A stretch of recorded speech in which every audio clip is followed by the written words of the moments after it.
দর্শক, সংঘর্ষ বার্তায় আপনাদের স্বাগত জানাই।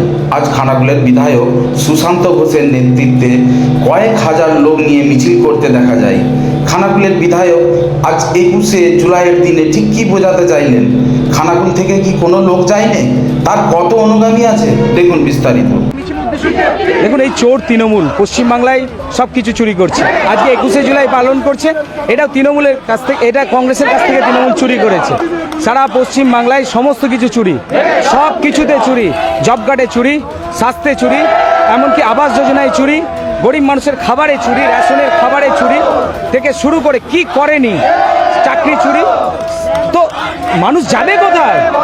আজকে তিনি মমতা ব্যানার্জি ডাক দিচ্ছে, এখানে মানে যে 40% বেকার ছিল তাদের সবটাই নাকি উনি পূরণ করে দিয়েছেন।